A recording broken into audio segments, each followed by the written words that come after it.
चलिए बढ़ते हैं आगे और बात कर लेते हैं अगली बड़ी खबर की। और इस समय की बड़ी वर्ल्ड ब्रेकिंग क्या है? बड़ी खबर, अमेरिकी युद्ध सचिव पीट हेग्सेथ का बड़ा बयान सामने आया है। पीट हेग्सेथ ने दरअसल ईरानी समंदर लुटेरा बनकर एक तरह से रह गया है। पीट हेग्सेथ ने बड़ा निशाना साधा। उन्होंने कहा है कि ये लड़ाई सिर्फ अमेरिका की नहीं होनी चाहिए। अमेरिका सेना सबसे अधिक शक्तिशाली है।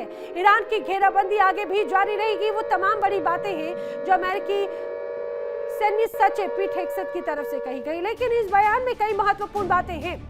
दरअसल उन्होंने ईरान को समंदर का लुटेरा कहा क्योंकि ईरान हॉर्मुज स्ट्रेट से गुजरने वाले तमाम जहाजों से अब लगातार वो टोल वसूल कर रहा है। दूसरी तरफ पीट हेग्सेथ कह रहे हैं कि अमेरिकी सेना सबसे शक्तिशाली तो है, लेकिन ये लड़ाई सिर्फ अमेरिका की नहीं होनी चाहिए, यानी वो अन्य देशों को भी बड़ा संदेश दे रहे हैं। इसी बीच एक और बड़ी खबर, ईरान के साथ जंग से जुड़ी हुई वॉर ब्रेकिंग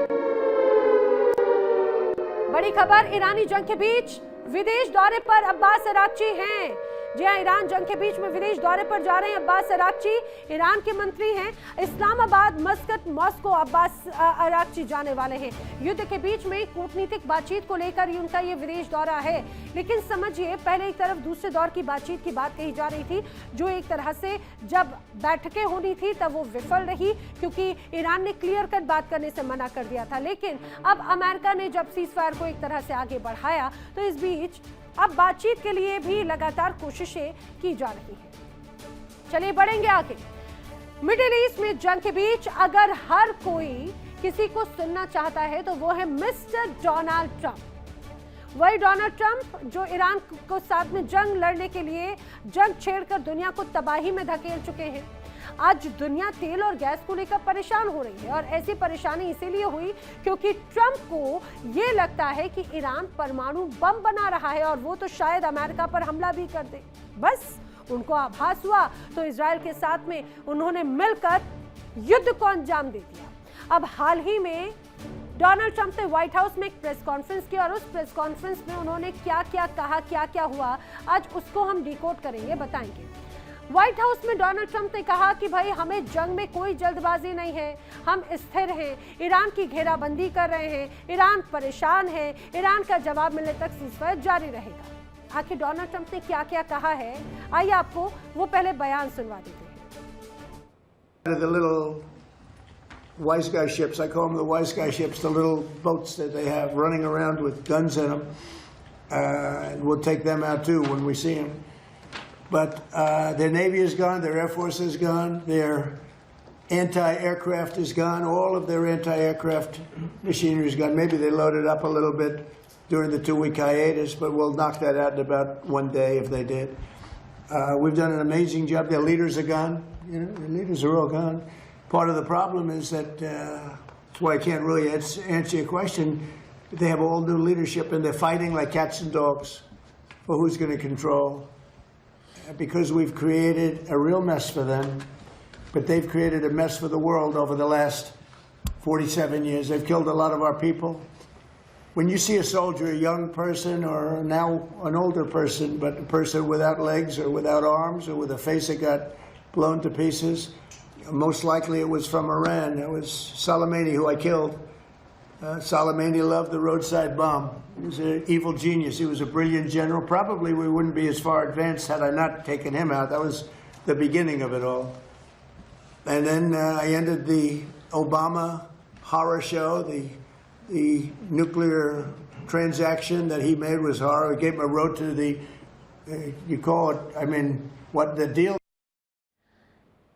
तो डोनाल्ड ट्रंप ने अपने प्रेस कॉन्फ्रेंस में हर एक बात को बहुत ब्रीफ्ड अंदाज में बताया। बयान में डोनाल्ड ट्रंप ने ये कहा है कि ईरान ये जंग हार चुका है। हमेशा की तरह डोनाल्ड ट्रंप ने एक बार फिर से अपनी उसी बात को दोहराया। डोनाल्ड ट्रंप के जो तमाम बयान आए हैं वो हम आपको डिकोड करके बताएंगे, फैक्ट चेक करेंगे। अमेरिकी खुफिया एजेंसी ही उनके दावों की एक तरह से पोल खोलती है। ट्रंप ने कहा कि ईरान के पास नेवी और एयरफोर्स खत्म हो चुकी है, जबकि अमेरिकी खुफिया रिपोर्ट क्या कहती है वो भी समझिए। अमेरिकी खुफिया रिपोर्ट कहती है कि ईरान की स्थिति अभी भी मजबूत है। भले ही उसने इतना नुकसान झेला, लेकिन अभी भी वो काफी हद तक मजबूत है। ईरान पर डोनाल्ड ट्रंप की पोल खोल समझिए। डोनाल्ड ट्रंप दावा कर रहे हैं कि ईरान की सैन्य ताकत समाप्त हो गई, ईरान की नेवी खत्म हो गई, ईरान का एयरफोर्स पूरी तरह से नष्ट हो गया, ईरान के पास में तो मिसाइल क्षमता भी खत्म हो चुकी है। लेकिन अमेरिकी खुफिया रिपोर्ट क्या कहती है डोनाल्ड ट्रंप के इन दावों को लेकर? अमेरिका की खुफिया रिपोर्ट कहती है कि ईरान के पास में, ईरान की नेवी के पास में अभी भी 60% ऑपरेशनल स्पीड बोट्स हैं। ईरान की स्पीड बोट बड़े हमलों में सक्षम है। अब दावा यह किया जा रहा है कि ईरान की जो मिसाइली ताकत है वो 50% अभी भी बाकी है, यानी कि उसे जो नुकसान हुआ वो सिर्फ आधी थी, अभी आधी और उसकी क्षमता है और प्रोडक्शन तो वो कर ही रहा है। वहीं अमेरिका की खुफिया रिपोर्ट ये भी दावा करती है कि ईरान का जो मिसाइलों का भंडार है ना, मिसाइलों का भंडार अभी भी है और लॉन्चर्स भी पूरी तरह से सलामत है। वायुसेना ने एयरक्राफ्ट पर हमला किया, ये भी एक तरह से वायुसेना से एयरक्राफ्ट पर हमला भी एक तरह से संभव है, यह अमेरिका की खुफिया रिपोर्ट कहती है। उधर डोनाल्ड ट्रंप ने आरोप लगाया कि ईरान ने अपना नेतृत्व खो दिया है और जो बचे कुचे नेता हैं वो भी कुत्ते बिल्ली की तरह लड़ रहे हैं। लेकिन हकीकत क्या है? दरअसल हकीकत तो इससे बिल्कुल उलट नजर आती है। ईरान के राष्ट्रपति मसूद पेज़ेश्कियान ने कहा कि ईरान एकजुट है और वो दुश्मनों को तगड़ा जवाब देंगे। ट्रंप लगातार इस बात को दोहराते रहे हैं और ईरान लगातार उनकी इस बात को दरकिनार करता रहा है। और इस बार भी देखिए डोनाल्ड ट्रंप का आरोप और ईरान का जवाब। ईरानी राष्ट्रपति पेज़ेश्कियान का सख्त संदेश है, क्या कह रहे हैं वो समझिए। ईरान के राष्ट्रपति मसूद पेज़ेश्कियान कहते हैं कि हार्डलाइनर्स और मॉडरेट जैसी अलग पहचान नहीं है। मुश्तबा खामनेई को सुप्रीम लीडर की कमान अभी भी है। अभी भी ईरान के सुप्रीम लीडर कोई और नहीं बल्कि मुश्तबा खामनेई है। सुप्रीम लीडर के नेतृत्व में ईरान आगे बढ़ रहा है। उन्होंने स्पष्ट कहा कि ईरान एकजुट होकर दुश्मन को करारा जवाब देगा। डोनाल्ड ट्रंप लगातार ये आरोप लगाते रहे ईरानी आपसी कला में ही उलझे हुए हैं, अभी भी उनकी आपसी कला जारी है। यानी ये समझिए ईरान में अभी भी एकजुटता है, ये दावा किया जा रहा है। मुश्तबा के घायल होने की खबर है, लेकिन राष्ट्रपति पेज़ेश्कियान और विदेश मंत्री अब्बास अराक्ची और ईरानी संसद के स्पीकर गालिबाफ सभी एकजुट नजर आते हैं और सैन्य सेना की जो कमान है वो IRGC ने एक तरह से संभाल कर रखी है। प्रेस कॉन्फ्रेंस डोनाल्ड ट्रंप की तरफ से जब की गई तो कई बड़े आरोप लगाए गए, लेकिन उनके उन तमाम आरोप और उन तमाम बातों में वही पुरानी घिसी पिटी बातें अक्सर नजर आती हैं। अब इस बार जो प्रेस कॉन्फ्रेंस की गई, डोनाल्ड ट्रंप ने दावा किया कि ईरान को मौका दिया है, ईरान के साथ एक अच्छी डील करना चाहता हूं। डोनाल्ड ट्रंप ये भी कह रहे हैं कि वो हॉर्मुज को खुलवा कर ही रहेंगे, अभी फिलहाल वो बंद करके रखे हुए हैं। आपको सुनाते हैं डोनाल्ड ट्रंप ने आखिर क्या क्या कहा है हॉर्मुज और ईरान को लेकर। Remember this, I want to make the best deal. I could make a deal right now. Do you know that if I left right now, we had a tremendous success. It would take them 20 years to rebuild, but I don't want to do that. I want to have it everlasting. I want to have it where they never have a chance to get it. I mean, the way you asked that question, yeah, I did say it. I thought it would take 4 to 6 weeks, and I was right, because at the end of 6 weeks, at the end of 4 weeks, their military was decimated. So are you saying? But now what I'm doing, I can't tell you that. I don't want to put that kind of a timetable on it, but it'll go pretty quickly, and we'll have the strait opened up. Now, right now, we have it closed. We have total control of the strait, and the fact that it's closed, you know, they would have opened it up 3 days ago. They came to us, and they said, we will agree to open the strait, and all my people were happy. Everybody was happy except me. I said, wait a minute, if we open the strait, that means they're going to make $500 million a day. I don't want them to make $500 million. तो Donald Trump Hormuz strait को लेकर क्या कह रहे थे आपने सुना। Trump का दरअसल कहना है कि ईरान को काबू में रखने के लिए हॉर्मुज उन्होंने बंद करके रखा है, लेकिन वास्तविकता क्या है आइए वो भी मैं आपको बताती हूँ। वास्तविकता ये कि सिर्फ ईरानी जहाजों पर पाबंदी अमेरिका लगा पाया है। कितनी तगड़ी है डोनाल्ड ट्रंप की नाकेबंदी वो भी जरा समझ लीजिए, जिसके बड़े दावे डोनाल्ड ट्रंप कर रहे हैं। अब आप समझिए, यह है ओमान की खाड़ी और बीच का ये जो हिस्सा है यहाँ पर एक तरह से ब्लॉकेड लगा कर रखा है। अमेरिका के कई जहाज यहाँ पर तैनात हैं और ये स्ट्रेट ऑफ हॉर्मुज है। स्ट्रेट ऑफ हॉर्मुज पर भी बड़ी पाबंदी एक तरह से लगा कर रखी है। नाकेबंदी एक तरह से अमेरिका कर रहा है, लेकिन उसकी किलेबंदी कर रहा है ईरान। कितनी तगड़ी है नाकेबंदी। ओमान सागर में अमेरिकी नाकेबंदी जारी है। 15 युद्धपोतों से ओमान सागर में एक तरह से नाकेबंदी की गई है। यूएस नाकेबंदी के बीच में 34 ईरानी जहाज अभी तक गुजर चुके हैं, दावा किया जाता है। ईरानी तेल लेकर दरअसल जो जहाज जा रहे हैं, अब उन्हीं पर ही अमेरिका का शिकंजा है। ओमान सागर में अमेरिका का पूरी तरह से कंट्रोल दरअसल है ही नहीं। ईरान हॉर्मुज में कई जहाजों को लगातार रोक रहा है। ये वो इलाका है जहां पर ईरान की नाकेबंदी है, ओमान की खाड़ी में अमेरिका की नाकेबंदी है। डोनाल्ड ट्रंप कह रहे हैं कि हॉर्मुज हमारे कंट्रोल में है, हर चीज हमारे एक तरह से नियंत्रण में है, लेकिन ईरान कह रहा है कि उसका हॉर्मुज पर कंट्रोल है और वो ही हॉर्मुज पर किसी को आने या जाने की परमिशन देता है और किसी की दादागिरी वो बर्दाश्त नहीं करेगा। यानी ट्रंप का दावा यहाँ पर झूठा साबित होता हुआ नजर आता है। हॉर्मुज पर ईरान का नियंत्रण है, ये दावा किया जा रहा है। समझिए कैसे। दरअसल हॉर्मुज स्ट्रेट दरअसल पहले से ही ज्यादा तनाव का केंद्र बना है। हॉर्मुज से दुनिया के बड़े हिस्से का तेल गुजरता है। ईरानी सेना ने हाल ही में कई टैंकर्स पर अटैक किए। तेल टैंकर्स को भी रास्ता बदलने पर मजबूर कर दिया गया। अब ईरान का दावा है कि हॉर्मुज पर सिर्फ और सिर्फ ईरान का ही कंट्रोल है और किसी का नहीं। किसी और की दादागिरी नहीं बर्दाश्त की जाएगी। यानी ईरान जो कह रहा है हॉर्मुज में और किसी की एंट्री बर्दाश्त नहीं होगी, बल्कि हॉर्मुज में सिर्फ ईरान का कब्जा होगा। वहीं ईरान हॉर्मुज और बंदर अब्बास में स्पेशल कमांड सेंटर बनाकर रखा हुआ है, जहां से हॉर्मुज में हर गतिविधि पर नजर रखी जा रही है। यहां तक कि आगे ओमान की खाड़ी तक भी ईरानी ड्रोन पहुंच रहे हैं और यही वजह है कि अमेरिकी शिप ओमान के सागर में ही थमे हुए हैं, रुके हुए हैं। ओमान से आगे जाने से अमेरिकी युद्धपोत क्लियर कट मना कर चुके हैं। उधर हॉर्मुज के आसपास ईरान ने माइंस भी बिछा रखी हैं और इसीलिए भी अमेरिका को डर है कि जिस तरीके से यहाँ पर अगर वो आगे बढ़ते हैं तो हालात और बिगड़ सकते हैं। कुछ मैप भी, कुछ तस्वीरें भी सामने आई हैं जिनके माध्यम से ये भी पता चलता है कि माइंस आखिर कहाँ पर बिछी हुई हैं और उससे ये स्पष्ट हो जाता है। वो मैप भी अगर हम आपको दिखाएं तस्वीरों के माध्यम से तो उससे ये स्पष्ट पता चलेगा कि किस रूप में जो पुराना रास्ता है या फिर जो माइंस है वो कई अलग अलग जहाज़ों के लिए मुसीबत का सबब बने हुए हैं। अब प्रेस कॉन्फ्रेंस के दौरान डोनाल्ड ट्रंप का कहना है कि वो तेल के व्यापार में करोड़ों रुपए कमा रखे हैं। कई जहाज अमेरिका तेल लेने के लिए आ भी रहे हैं। आपको पहले ट्रंप का बयान सुनवाते हैं, क्या कह रहे हैं Trump. Breaking it constantly, even now, during this conflict. Because when we broke it, I called a lot of the people here. I called JD, I called Marco, I called Howard, I called Scott. I said, I hate to tell you fellas, but we have to do a little bit of a detour. We have to go to Iran and make sure they don't have a nuclear weapon. We had just broken every financial record. And the amazing thing is we continued to break them even during the war. Now, fuel went up, but I thought it would have gone up much more. And a lot of ships are coming to the United States, and they're using the United States instead of the Hormuz Strait. Amazing things are happening. Our country is amazing. You know, we don't have an oil shortage. We're drill, baby, drill.